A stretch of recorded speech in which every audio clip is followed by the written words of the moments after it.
Los que creyeron que después de nuestras victorias militares nos iban a aplastar en el campo de la información, nos iban a aplastar en el campo de la opinión pública, se han encontrado con que la revolución cubana sabe también pelear y ganar batallas en este campo. Havana, often the mecca for gamblers, sees the jackpot payoff of a political longshot. Bearing 26th of July banners, joyous followers of Fidel Castro sweep triumphantly through the Cuban capital hours after their rebellion had toppled the regime of Fulgencio Batista.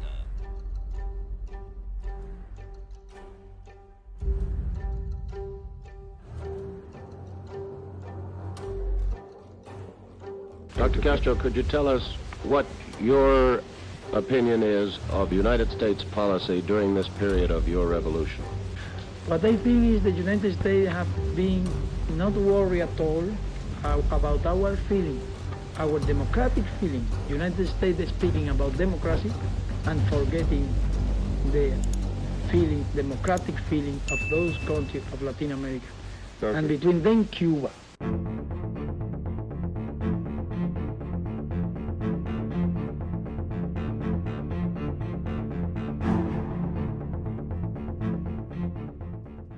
Havana, the jewel of the Caribbean, a playground for the wealthy and a den of secrets. Beneath the glittering lights of its casinos and resorts, a storm was brewing, one that would alter the course of history. By the 1950s, Cuba had become a paradise for corruption. Under the rule of dictator Fulgencio Batista, the island's riches were sold to the highest bidder. Batista welcomed the Italian mafia with open arms, granting them free rein to build sprawling casinos and drug dens, pocketing millions in bribes. It wasn't just the mafia. American and European corporations controlled nearly every major Cuban industry, from sugar plantations to oil refineries. For the Cuban people, this meant grinding poverty, while foreign investors and Batista's inner circle thrived. But in 1959, everything changed. Fidel Castro led a revolution that overthrew Batista's regime. To the poor and disenfranchised, Castro was a hero. To the mafia, the corporations, and the American government, he was a threat. Castro wasted no time dismantling the old order. Industries were nationalized, foreign property seized, and the profits redirected to fund education, healthcare, and social programs.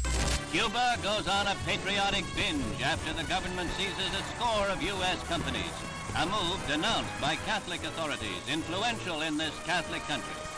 The name is chiseled from the telephone building and signs torn down from this and other properties worth nearly $1 billion. The crowd delights in a mock funeral service for the phone company.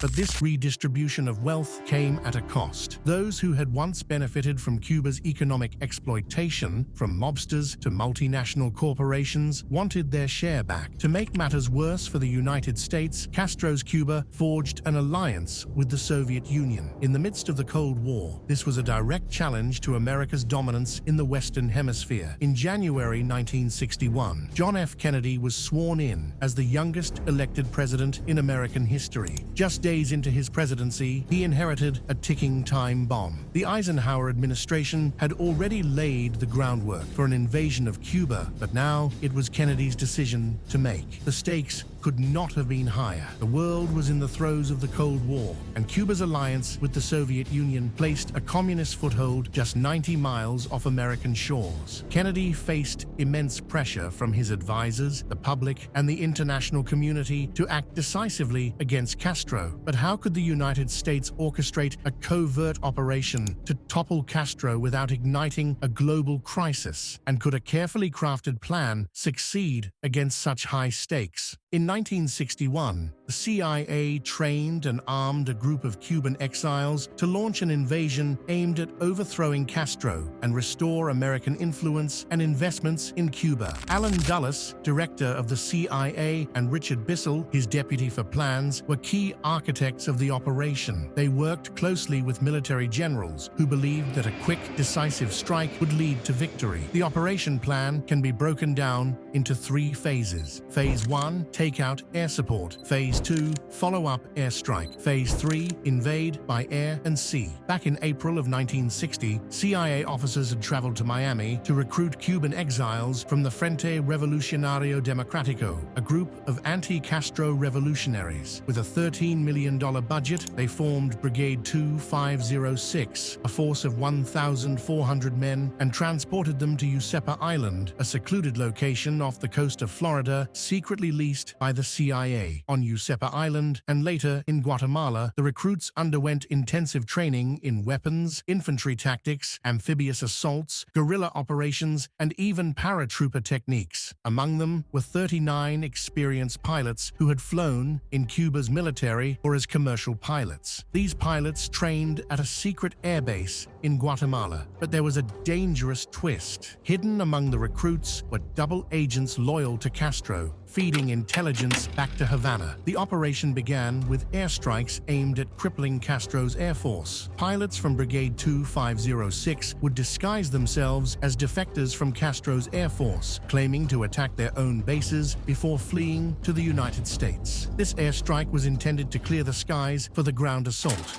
Cuban revolutionary troops such as these have invaded Castro's leftist island fortress, reportedly rallied by a mysterious coded radio message. Alert, alert, look well at the rainbow. The fish will be running very soon.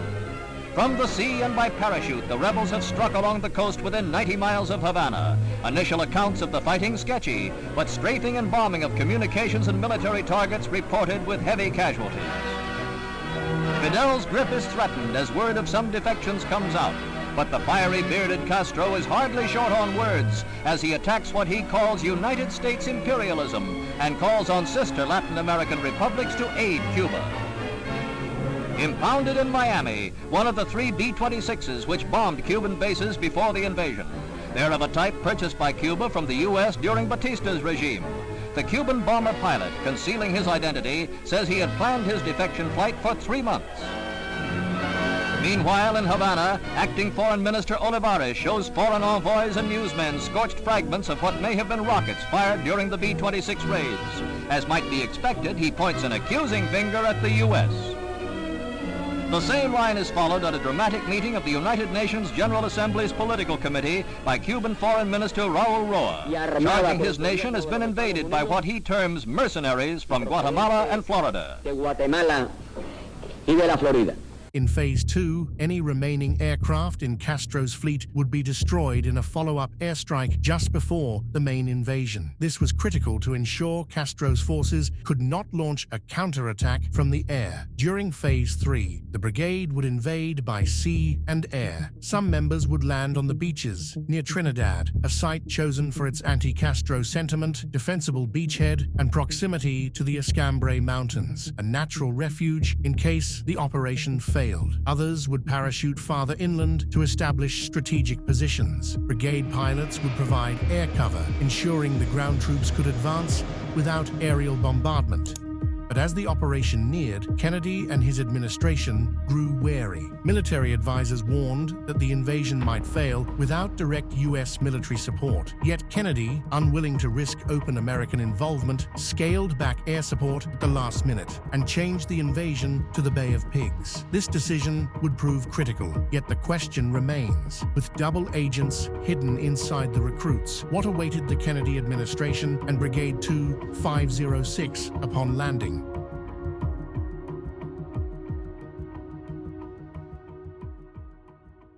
As the sun set on the eve of a fateful mission, a bold and secretive plan, codenamed Operation Zapata, was set in motion. The target, a stretch of isolated Cuban coastline known as the Bay of Pigs. For months, a group of exiled Cuban fighters, known as Brigade 2506, had been preparing for this moment under the watchful eye of the CIA. Their goal was audacious: topple Fidel Castro's revolutionary regime and reclaim their homeland. Why the Bay of Pigs? Its remote location offered a glimmer of hope. Minimized civilian casualties, reduced visibility from Castro's forces, and the element of surprise. The plan relied on securing a critical foothold at Playa Girón, codenamed Blue Beach, where 700 men would storm ashore, led by their commander, Pepe San Roman. From this makeshift headquarters, the brigade hoped to establish control and pave the way for further reinforcements. But the scope of the operation was daunting. To the northwest, at Playa Larga Code named Red Beach, 400 more men would launch a secondary assault, while an additional wave, complete with heavy equipment, would land at a third location named Green Beach, 20 miles to the east. All told, the exiles would attempt to secure a 40-mile stretch of coastline, an enormous task for just 1,500 men. To bolster their chances, paratroopers were to be dropped inland, their mission twofold: secure key routes and divert Castro's forces away from the main landing zones. As a final distraction, 160 men were assigned to launch a diversionary assault near Guantanamo Bay, designed to draw Castro's attention far from the true invasion site. It was an ambitious and dangerous gamble, hinging on precise timing, overwhelming air superiority, and the assumption that the Cuban people would rise against Castro. But as the exiles prepared to step into the unknown, cracks in the plan had already begun to emerge, cracks that would soon widen into a devastating chasm. On the dawn of April 17th, onboard landing craft just off the shore, more than 1,400 members of Brigade 2506 sat silent, their hearts pounding in unison, having trained for months and hardened by dreams of liberation. What they didn't know was that the very mission they had staked their lives on was already teetering on the brink of failure. As the landing craft touched the sand, the air split with gunfire. Met by fierce resistance from Castro's revolutionary militia, the Brigadistas' training shone through. They outmaneuvered and outshot their foes, securing an early victory. But victory here was fleeting. Communication between the two beachheads, Red and Blue, was severed. Supplies meant to sustain the invasion were stranded offshore, driven back by Castro's air force. And in Washington, President Kennedy agonized over whether to provide the support his generals demanded or to deny it and keep America's involvement a secret. By nightfall on April 18th, Castro's forces were ready to strike. Tanks rumbled through the jungle, infantry advanced in waves, and artillery shells screamed overhead. The Brigadistas dug into shallow foxholes, fought with everything they had, but their ammunition was running low. In the pitch-black chaos, the brigade's tanks held their ground, blocking narrow roads and disabling enemy T-34s. But the tide was turning. With each hour, Castro's forces grew stronger, while the exiles' supplies dwindled. April 19th dawned with renewed hope.